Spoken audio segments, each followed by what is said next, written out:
คนคักดีเอาผู้ใดเอาเอากระไดกันเลยเนี่ยโยกแรกแหกหมานอยู่คอยเห็ดคอนรุ่นเขาโอ้อยากเปลี่ยนหมอน้ำเข้ามาน้ำเกิดแต่น้ำขวดนี่เนาะครับแบงเคิงโอ้เห็นทะเลขาวนี่ป่าลานเวทีตายเพราะกูซอยพี่น้องฟังซอยนกแต่เตี้ยพินขวมไปพักลำอันชุ่มพลัมสีกันย่ำลงห้างว่าอันผู้ใหญ่บ้านสีกันย่ำมึงเว้นอันชุ่มผู้ช่วยชุ่มผู้ส่งย่านคนมาเห็นสีกันย่ำมือเช้าแต่ว่าแบบผัวผู้เอาสีได้ตู้ยา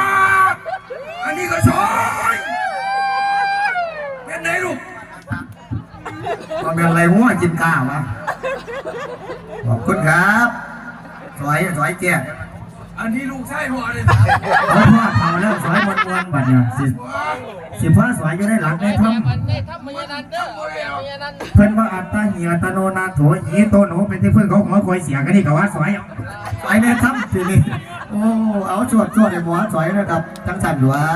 ของครูกันดีว่าแม่นธรรมดาดิหมอลำก่อนน้ำทำนี่กับสวยน้ำถึงก็จังเลยนี่โอ้ไปเจ้าหมอลำพูยิ่งหลับใจง่าขอบคุณแหลนหลาย